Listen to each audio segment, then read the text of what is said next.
Hello again, guys, I'm back. Vamos continuar então o nosso assunto agora de pronomes, né, dos pronouns. Agora vamos seguir a parte 6, indefinite pronouns, tá? Bom, vamos lá. Indefinite pronouns, pessoal, lembra da aula passada que a gente viu os quantifiers, quando a gente viu lá o some, when, you know, none, tá legal? Agora, deixa eu só tirar uma... Deixa eu corrigir uma coisinha aqui só. Agora o que acontece, pessoal? Indefinite pronouns, na verdade, é o some, o when e o know, só que também com as suas derivações. Que derivações são essas, em nome de Deus, pessoal?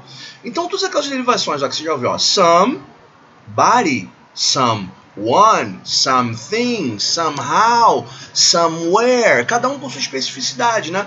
Se eu falo somebody, por exemplo, se eu uso esse sufixo body, eu estou falando de uma pessoa, né? De alguém. Someone, a mesma coisa, os dois aí se enquadram no mesmo caso. Something, estou falando de algo.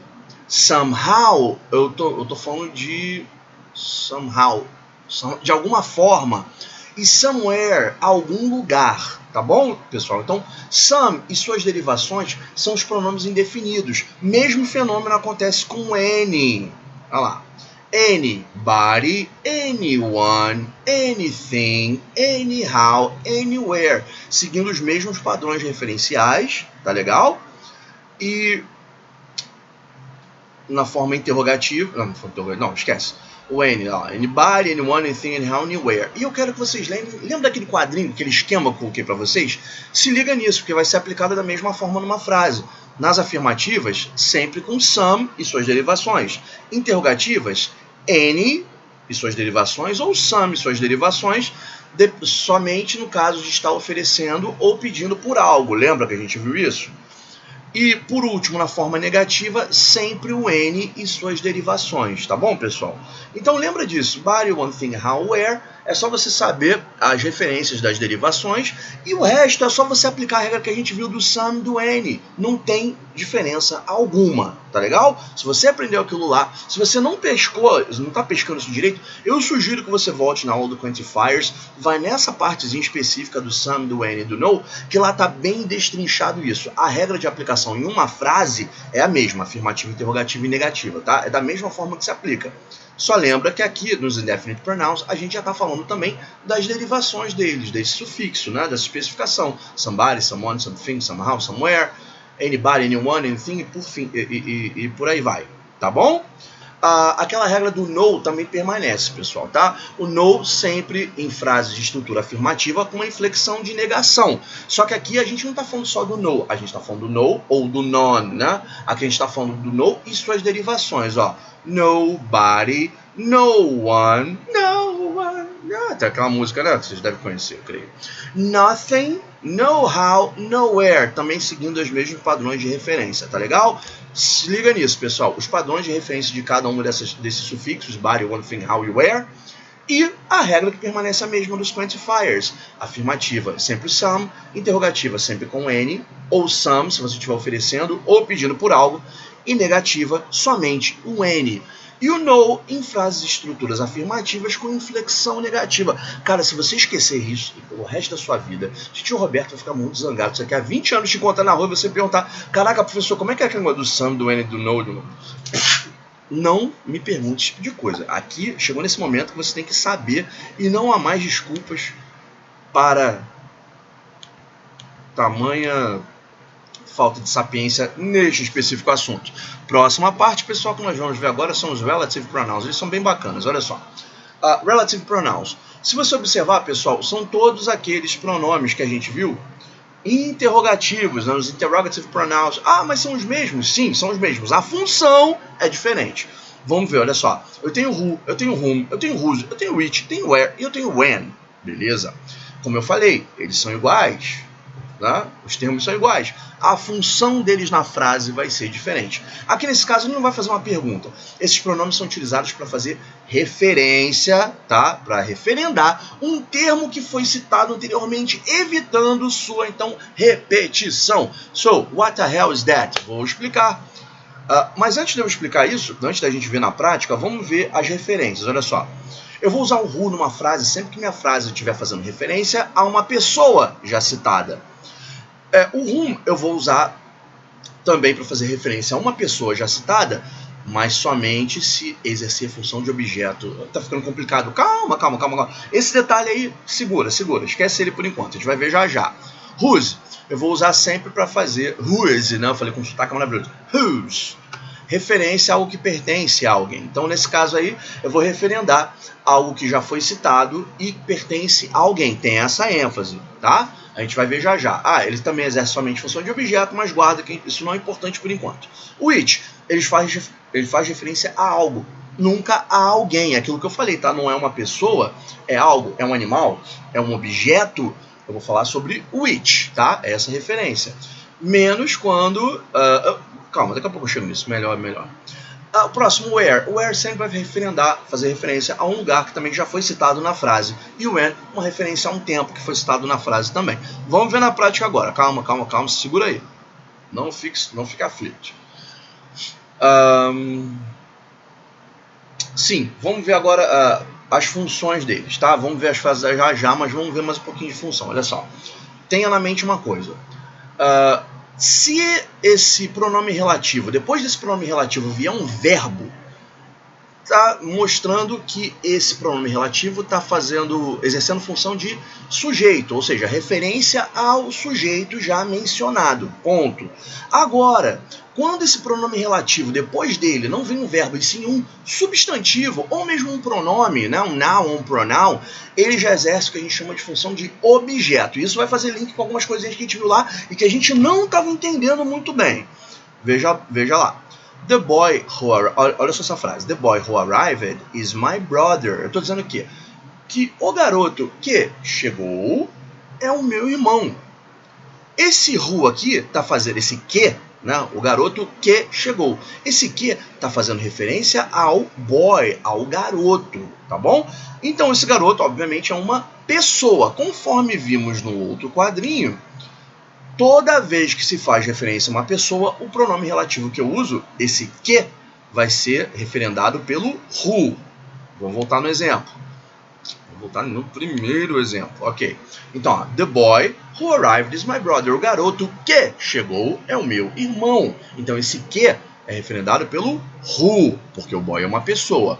Vamos ver aqui agora o segundo exemplo. Ó.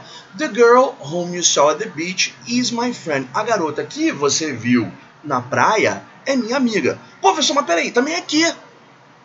Por que tem esse whom odioso aí? Vamos voltar lá no início, naquela parte que a gente não estava entendendo. Vamos ver aqui o conceito do whom, ó. Ele faz referência à pessoa igualzinho ao who, tá? Mas ele somente vai entrar na frase se ele exercer uma função de objeto.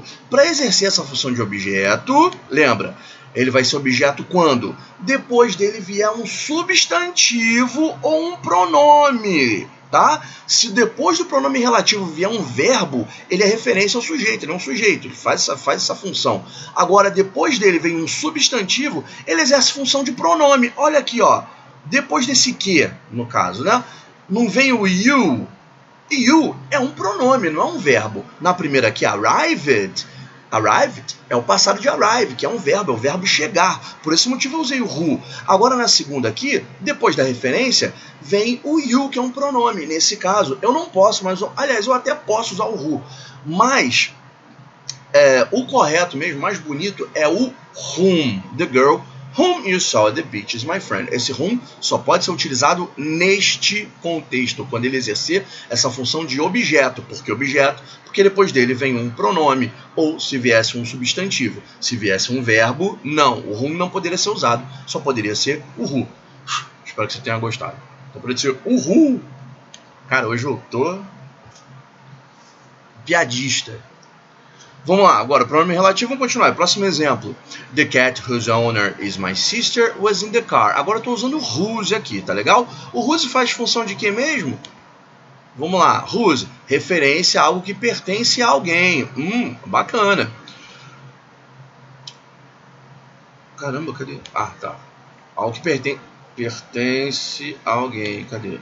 Meu Deus. Aqui. Então, olha só. Aqui eu tenho o sujeito da minha frase, aliás, aqui eu estou mostrando o primeiro termo que vem, tá? É o the cats. The cats é o gato. Você fala, pô, professor, peraí, calma aí. O gato. O gato não é alguém, é algo. E você disse toda vez que for algo, eu uso o quê? O it, referência a algo. Nunca a alguém. Ok, beleza. Mas se você reparar, pessoal, olha só. The cat whose owner is my sister was in the car. O gato que pertence à minha irmã estava no carro. Tá? Vamos supor que você não saiba o que significa exatamente o que eu estou falando. Veja bem, owner não é um verbo. Owner é um substantivo. Neste caso...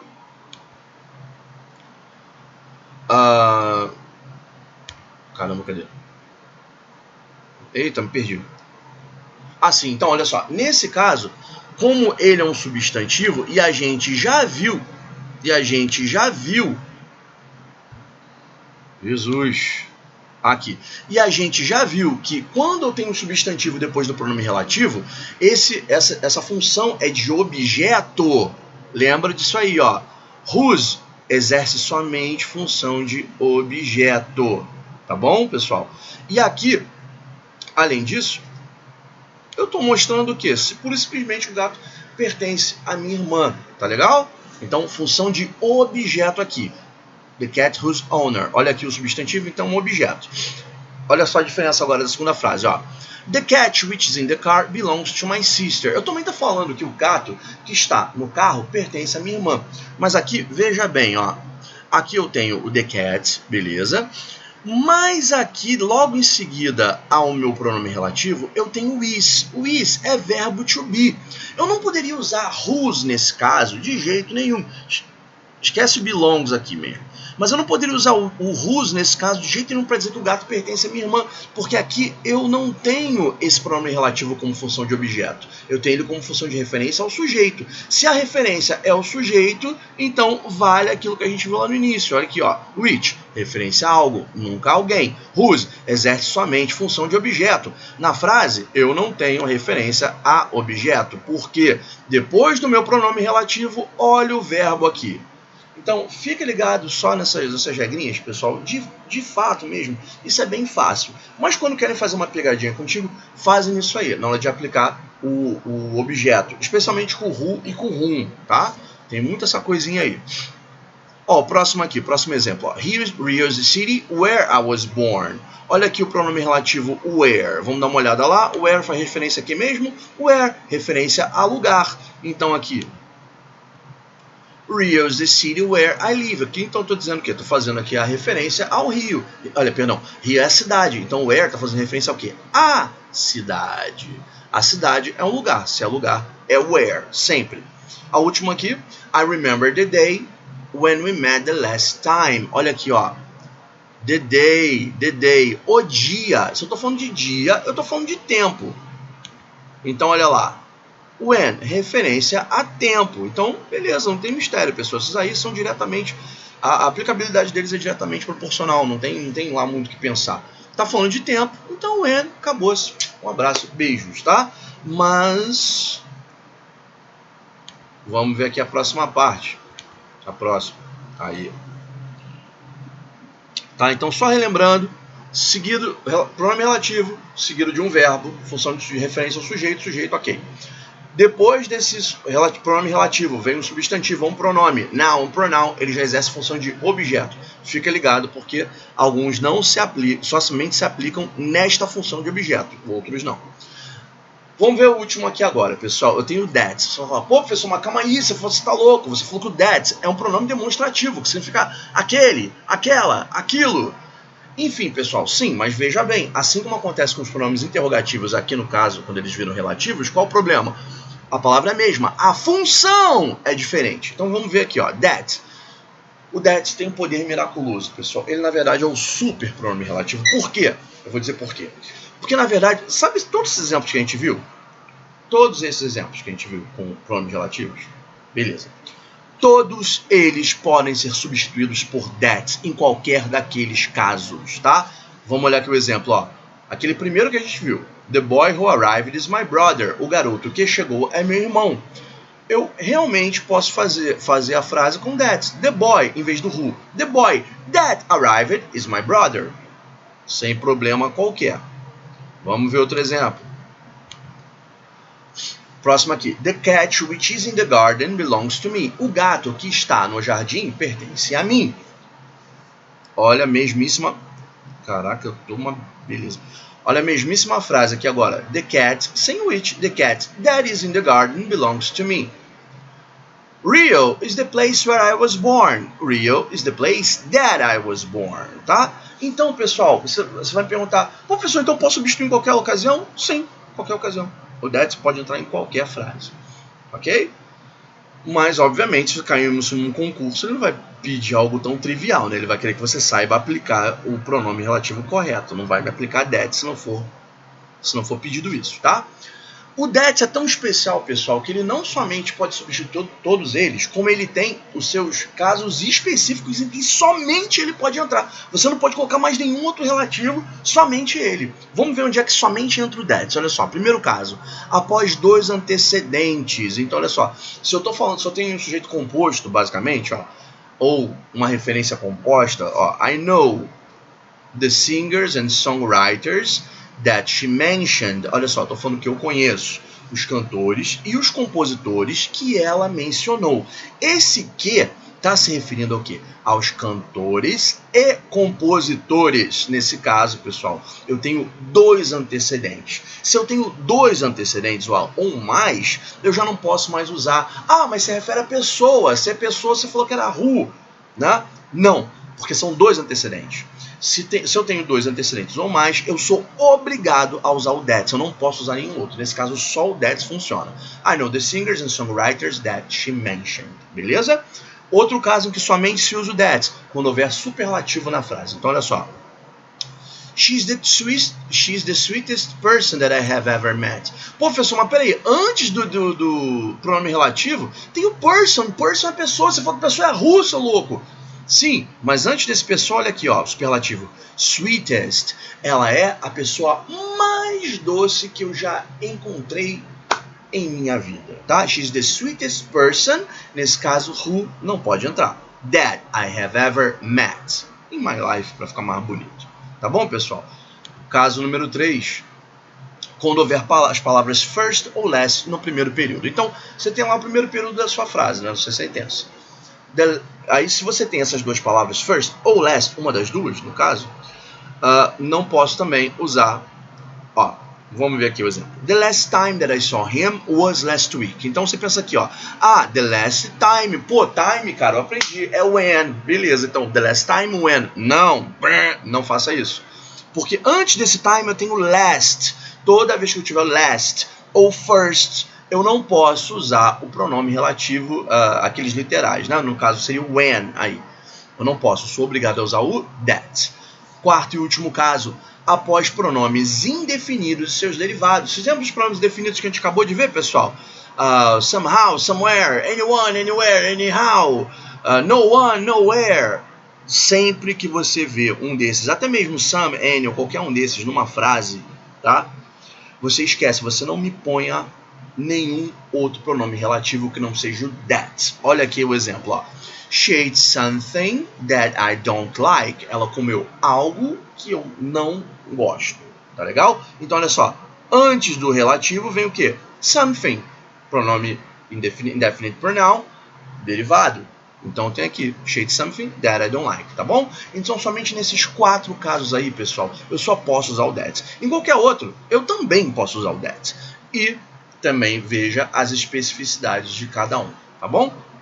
Essa aula de hoje foi grande, hein? Mas vamos lá, isso aí. Então, continuando isso aí, pessoal, vocês vão ver essa matéria legal na apostila de vocês, na página 28, tá? Vocês vão ver exercício de fixação sobre isso. Eu sugiro vocês também irem fazendo esses textos que estão aí, tá legal? Depois eu até verifico como é que eu passo para vocês esse gabarito, mas vão dando já uma olhada nisso, vão adiantando, vão se preparando, né? Vocês estão por vocês mesmos nesse período difícil. Na verdade, não estão sozinhos, nós estamos aqui com apoio sempre, sempre, sempre. Mas façam por vocês mesmos, pessoal. Eu sei que é algo novo para mim, para vocês, enfim, para todos nós, mas é algo que iremos superar. Bom, para terminar hoje, então, meu agradecimento, pessoal, e meu recadinho de sempre. That's all, folks. Podem respirar aliviados, por hoje é só. E minha mensagem é a mensagem Jedi de sempre. May the Force be with you. Então, pessoal, é isso, tá? Sigam bem aí. ouça uma musiquinha. Eu gosto de estudar com música, pelo menos. Não sei se funciona para todos. Mas então saiba a hora de estudar, a hora de relaxar e a hora de fixar o aprendizado. Beleza? É isso aí por hoje, pessoal. Um grande beijo para todos. See you next time. Bye bye. Agora sim. Sem esqueça. Valeu!